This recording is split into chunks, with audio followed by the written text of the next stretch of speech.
Hello ನಮಸ್ಕಾರ. ನೀವು ನೋಡ್ತಾ ಇದ್ದೀರಾ ಕೋಸ್ಟಲ್ ಕನ್ನಡ. ಈಗಾಗಲೇ ಊರ್ವಶಿ ಚಿತ್ರಮಂದಿರದ ಮುಂಭಾಗದಲ್ಲಿ ಇದ್ದೀವಿ. ಈ ಚಿತ್ರಮಂದಿರ ಎಲ್ಲಿದೆ ಅಂತ ಕೇಳಿದ್ರೆ ಲಾಲ್ಬಾಗ್ ರಸ್ತೆಯಲ್ಲಿದೆ. ಲಾಲ್ಬಾಗ್ ಮುಖ್ಯ ರಸ್ತೆ ನೋಡಿ, ಇಲ್ಲೇ ಕಾಣುತ್ತೆ ಊರ್ವಶಿ ಚಿತ್ರಮಂದಿರ. ಒಂದಿಷ್ಟು ದಿನಗಳಲ್ಲೇ ಈ ಚಿತ್ರಮಂದಿರ ನೆನಪಿನ ಪುಟಗಳಲ್ಲಿ ಸೇರಿಕೊಳ್ಳುತ್ತೆ. ಇತಿಹಾಸದ ಪುಟವನ್ನ ಈ ಊರ್ವಶಿ ಚಿತ್ರಮಂದಿರ ಸೇರಿಕೊಳ್ಳುತ್ತೆ. ಪ್ರಸ್ತುತ ಈ ಚಿತ್ರಮಂದಿರದಲ್ಲಿ ಡೆವಿಲ್ ಸಿನಿಮಾ ಪ್ರದರ್ಶನ ಕಾಣ್ತಾ ಇದೆ. ಡೆವಿಲ್ ಸಿನಿಮಾ ಭರ್ಜರಿಯಾದ ಪ್ರದರ್ಶನ ಈಗಾಗಲೇ ಕಾಣ್ತಾ ಇದೆ. ಮುಂದಿನ ವಾರದಿಂದ ಈ ಚಿತ್ರಮಂದಿರದಲ್ಲಿ 45 ಸಿನಿಮಾ ಪ್ರದರ್ಶನ ಕಾಣಲಿದೆ. ರಿಲೀಸ್ ಆಗುತ್ತೆ ಪ್ರಪಂಚಾದ್ಯಂತ ಏಕಕಾಲಕ್ಕೆ ರಿಲೀಸ್ ಆಗುವಂತ ಸಂದರ್ಭದಲ್ಲಿ ಈ ಚಿತ್ರಮಂದಿರದಲ್ಲಿ ಈ ಸಿನಿಮಾ ಕೂಡ ರಿಲೀಸ್ ಆಗುತ್ತೆ. ಹೀಗಿರ್ಬೇಕಾದ್ರೆ ಈ ಚಿತ್ರಮಂದಿರದ ಮುಂಭಾಗದಲ್ಲಿ ಕಟ್ಔಟ್ ಈಗಾಗಲೇ ಹಾಕಲಾಗಿದೆ. ಮೊನ್ನೆ ಇದೇ ಜಾಗದಲ್ಲಿ ಡೆವಿಲ್ ಸಿನಿಮಾದ ಕಟ್ಔಟ್ ಇತ್ತು. ಇದೀಗ ಈ ಚಿತ್ರಮಂದಿರದ ಮುಂಭಾಗದಲ್ಲಿ 45 ಸಿನಿಮಾದ ಕಟ್ಔಟ್ ಬಿದ್ದಿದೆ.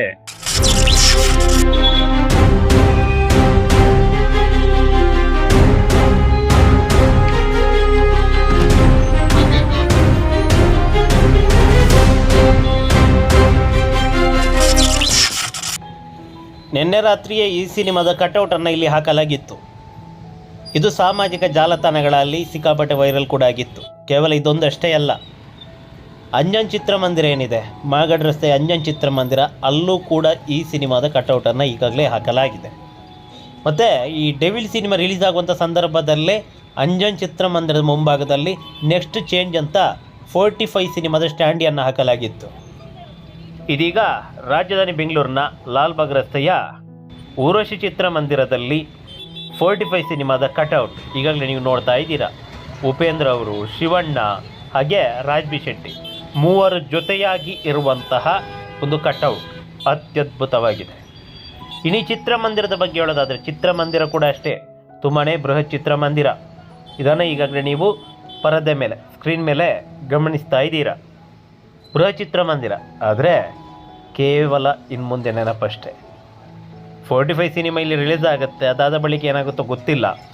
ಜನವರಿ ತಿಂಗಳಾಂತ್ಯದಲ್ಲಿ ಈ ಚಿತ್ರಮಂದಿರ ಕೊನೆಯುಸಿರೆಳೆಯುತ್ತೆ. ಅದಾದ ಬಳಿಕ ಫೆಬ್ರವರಿ ತಿಂಗಳಲ್ಲಿ ಈ ಒಂದು ಕಟ್ಟಡ ಏನಿದೆ ಇದು ದರಶಾಹಿ ಆಗುತ್ತೆ. ಮುಂದೆ ಈ ಜಾಗದಲ್ಲಿ ಅಂದರೆ ಈ ಲಾಲ್ಬಾಗ್ ರಸ್ತೆಯಲ್ಲಿ ನೀವು ಓಡಾಡ್ತಾ ಇದ್ದರೆ ಇಲ್ಲೊಂದು ಚಿತ್ರಮಂದಿರ ಇತ್ತು ಅನ್ನುವ ಪ್ರಶ್ನಾರ್ಥಕ ಮೂಡುವಂತೆ ಮಾಡುತ್ತೆ. ಯಾಕಂತೇಳಿದ್ರೆ ರಾಜಧಾನಿ ಬೆಂಗಳೂರಿನ ಐಕಾನಿಕ್ ಚಿತ್ರಮಂದಿರ ಇದು. ಮುಂದೆ ಐಕಾನಿಕ್ ಚಿತ್ರಮಂದಿರ ಇರಲ್ಲ, ಕೇವಲ ನೆನಪಷ್ಟೇ. ಇತಿಹಾಸದ ಪುಟಗಳಲ್ಲಿ ಇದು ಅಚ್ಚಳಿಯದೆ ಉಳಿಯುತ್ತೆ. ಅದೆಷ್ಟು ದಿನ? ಒಂದಿಷ್ಟು ವರ್ಷ ಆಮೇಲೆ ಇರಲಿ. ಈ ವಿಚಾರವನ್ನು ಪಕ್ಕಕ್ಕಿಡೋಣ. ಪ್ರಸ್ತುತ 45 ಸಿನಿಮಾ ರಿಲೀಸ್ಗೆ ದಿನಗಣನೆಯನ್ನು ಎಣಿಸ್ತಾ ಇದೆ. 25ನೇ ತಾರೀಕು ಊರ್ವಶಿ ಚಿತ್ರಮಂದಿರದಲ್ಲಿ 45 ಸಿನಿಮಾ. ಇದೇ ದಿನ ಮಾರ್ಕ್ ಸಿನಿಮಾ ಕೂಡ ರಿಲೀಸ್ ಆಗಲಿಕ್ಕಿದೆ. ಅದು ಇಲ್ಲಿ ಅಂತ ರಿಲೀಸ್ ಆಗಲ್ಲ, ಯಾಕಂದರೆ 45 ಸಿನಿಮಾ ಇದೆ.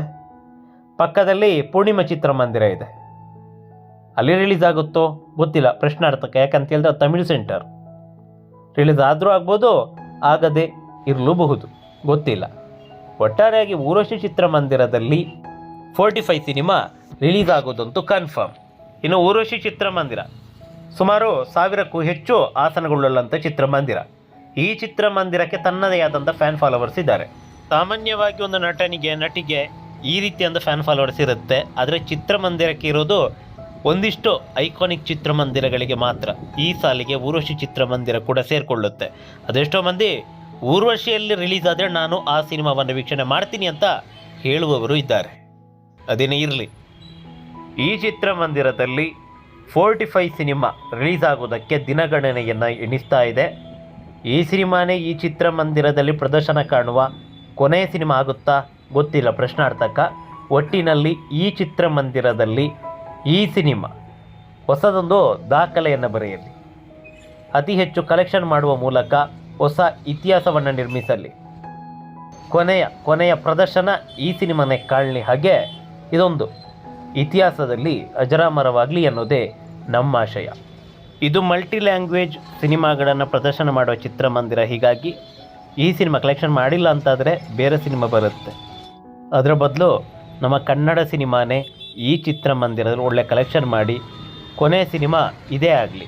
ಯಾಕಂತ ಹೇಳಿದ್ರೆ ಅದೊಂದು ಇತಿಹಾಸದಲ್ಲಿ ಉಳಿಯುತ್ತೆ. ಅಲ್ಲಿ ಊರ್ವಶಿಯಲ್ಲಿ ಪ್ರದರ್ಶನ ಕಂಡ ಕೊನೆಯ ಸಿನಿಮಾ ಯಾವುದು ಅಂತ ಕೇಳಿದ್ರೆ ಅದು 45 ಆಗಲಿ, ಅತ್ಯುತ್ತಮ ಕಲೆಕ್ಷನ್ ಈ ಸಿನಿಮಾ ಮಾಡಿತ್ತು ಅಂತ ಆಗಲಿ ಅನ್ನೋದೇ ನಮ್ಮ ಆಶಯ. ನಮಸ್ಕಾರ.